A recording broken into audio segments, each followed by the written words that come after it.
무작정 읽기 토마 피케티의 자본과 이데올로기 1부 2장 120페이지 읽어보겠습니다. 부와 가족 상속에 직면한 소유자적 교회. 기독교 교회의 이러한 소유자적 면모가 기독교 역사에서 아주 일찍부터 발전해 왔다는 점에 주목하는 것은 흥미롭다.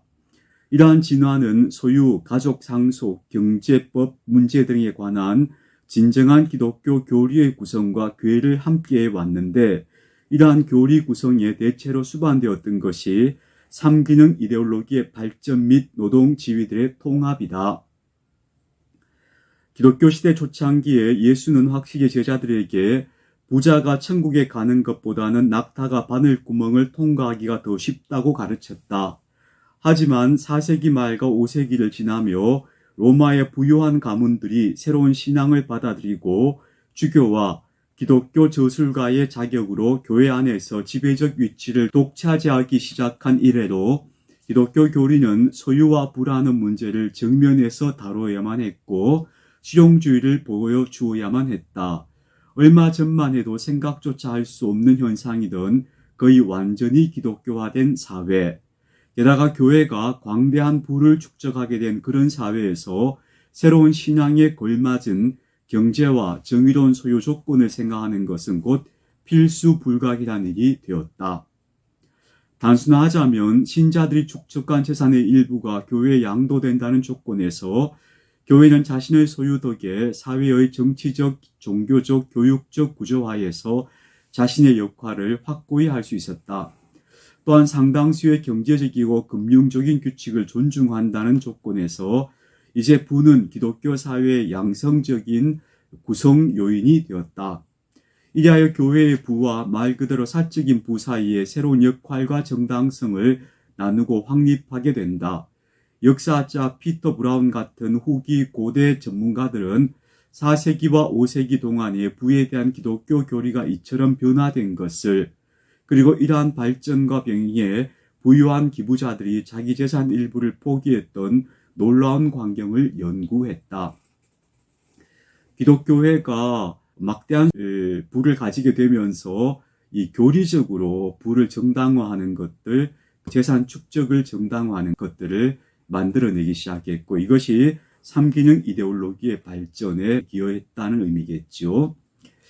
일부 인류학자들은 광대한 유라시아 공간의 가족 구조와 관련해 유럽 가족 구조가 지닌 유일한 특수성은 부에 대한 기독교 교회의 이 특정 태도로부터, 특히 재산을 축적하고 보유하려는 교회의 강고한 의지로부터 유래했다는 이론을 주장하기까지 했다. 사회학자 잭 구디에 따르면 바로 이것이 교회 당국으로 하여금 언제나 가족과 경쟁하는 정치적이고 소유자적인 조직으로서의 교회 위상을 견고히 하려는 목적으로 교회 기부를 극대화하려는 일련의 가족 규범을 발전시키도록 이끌고 재산의 순환을 촉진하고자 재혼도 입양도 권장했던 로마의 규칙들에 역행하면서 남녀의 재혼과 입양에 낙인을 찍었다. 보다 일반적으로는 온통 소유 관리에만 몰두하는 가족 집단들의 능력에 제한을 두도록 이끌었던 것이다. 예컨대 사촌 간 혼인을 금지했지만 사촌 간 혼인은 모든 문명에서 부유한 혈통들에게는 편리한 혼인 세습 전략이었기에 부분적으로만 성공했다. 여하간 이것은 의도하진 않았더라도 기독교 교회의 정치적 프로젝트가 지닌 급진성을 보여준다. 유럽의 가족 구조가 유라시아 대륙과 다른 특수성이 교회가 재산을 축적하고 보류하려고 하는 의지에 영향을 받은 것이다 이야기합니다. 재산을 교회에 기부하는 일이 많아지도록 그렇게 하기 위해서 교회는 일련의 가족 규범들을 제도화하기도 했다 이야기를 하고 있습니다. 이 새로운 가족 규범들이 해낼 정확한 역할이 어떤 이 교회의 세습 전략은 사실상 엄청난 성공을 거두었다. 왜냐하면 손이 크다고 정평이 난 호러미뿐 아니라 신자들의 기부로 인해, 그리고 나름대로 견고한 법적 경제적 조직으로 인해 교회는 5에서 6세기부터 18에서 19세기까지 1000년 이상 기독교 서양에서 전형적으로 4분의 1에서 3분의 1 사이의 재산을, 그것도 주로 토지의 상당 부분을 소유해왔기 때문이다.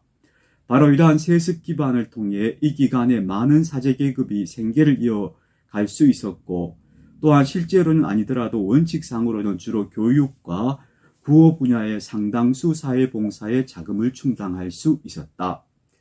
최근 연구에서 역시 강조한 사실은 소유자 조직으로서의 교회의 발전은 경제와 금융 관련한 중세법의 성립 없이는 불가능했을 것이라는 점이다.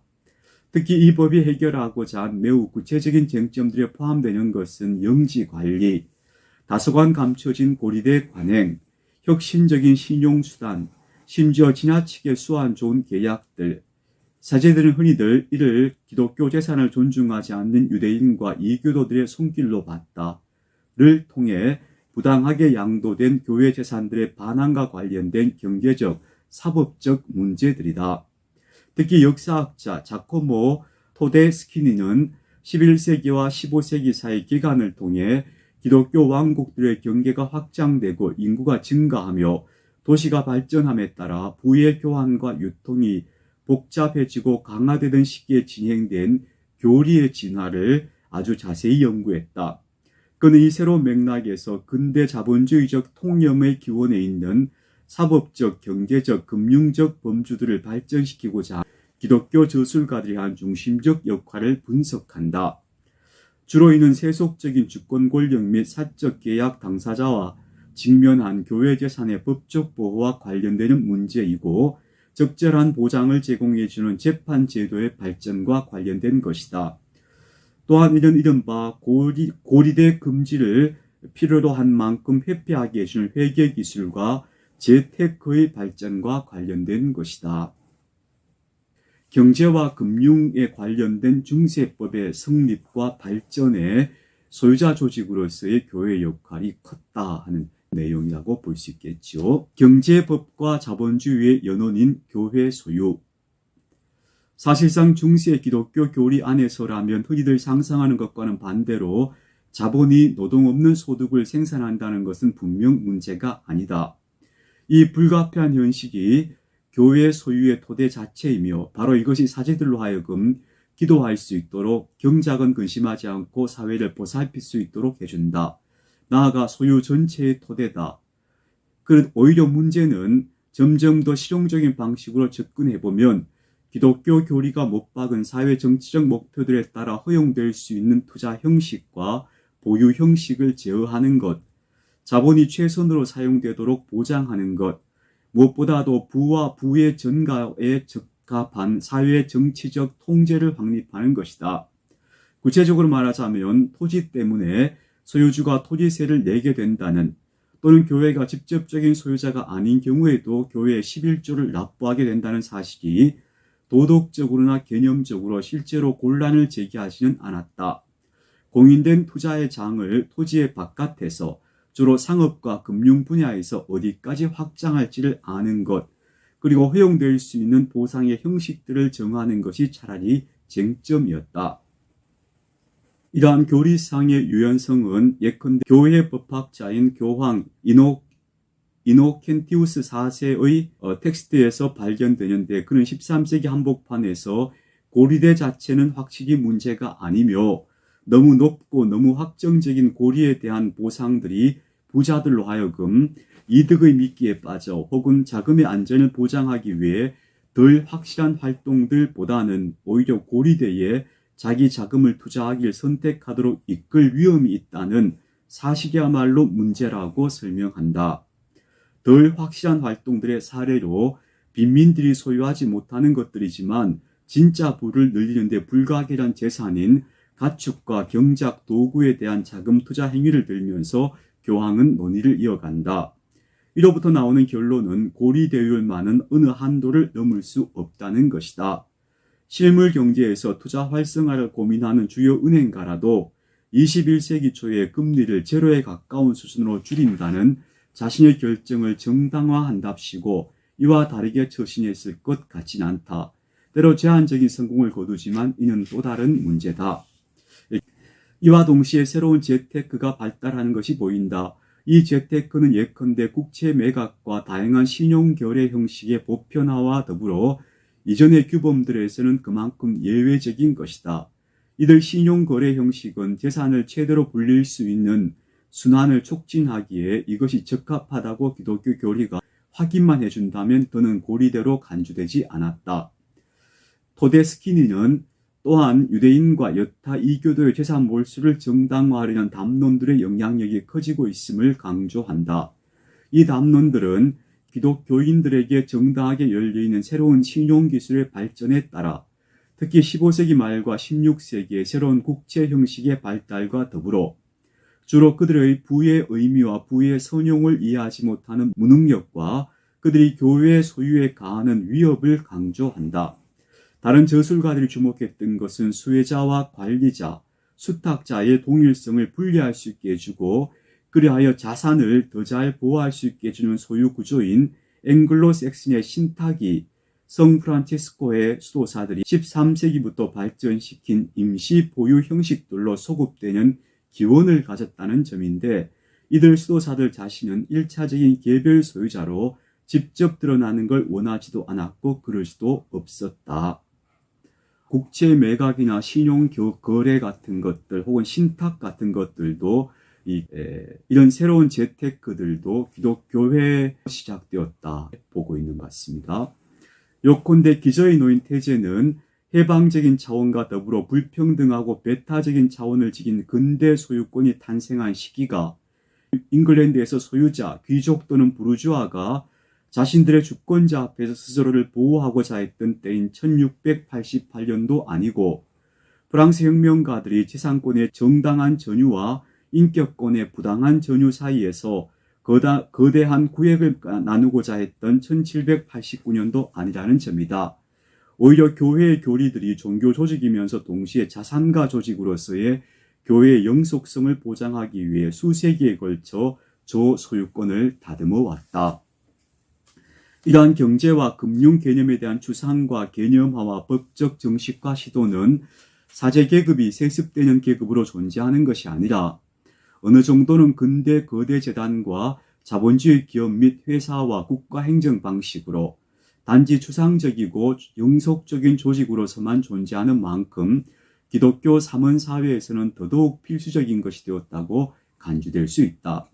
힌두교 또는 이슬람에서는 사원과 종교재단이 물론 없지 않지만 강력한 세습 사제 계급과 쌍을 이루며 존재했고 따라서 재산에 대한 권한은 개인과 가족 관계망에 더 크게 의존할 수 있었다. 그러하기에 이들은 결과적으로 경제, 금융 관계를 규약하고 공식화할 욕구가 덜했다.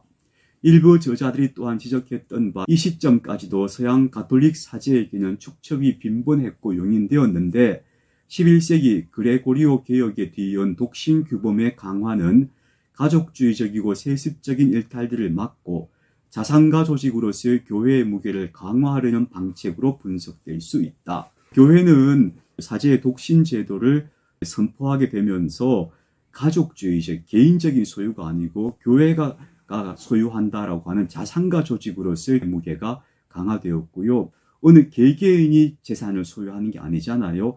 그러다 보니까 금융과 소유권의 법적 정식화 시도들이 발전하게 되었다 하는 이야기가 되겠습니다.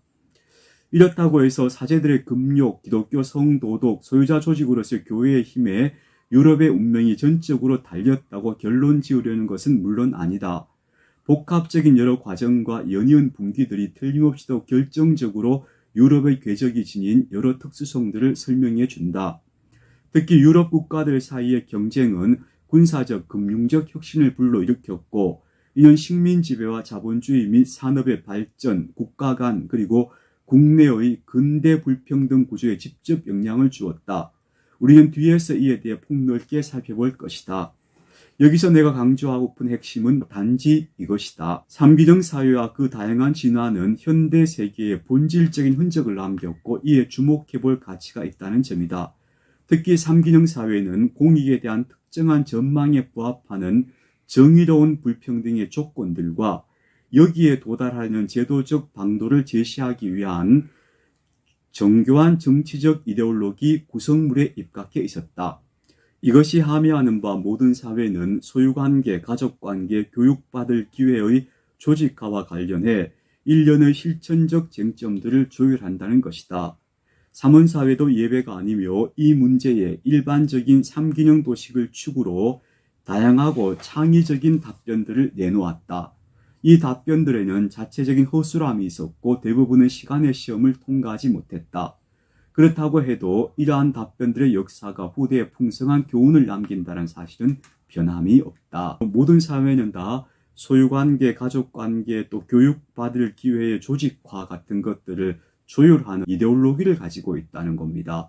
삼원사회도 이런 정치적, 이데올로기적인 구성물 위에서 확립된 것이죠. 1부 2장까지 읽었습니다. 그리스도의 평화가 여러분과 함께 하시기를 축복합니다.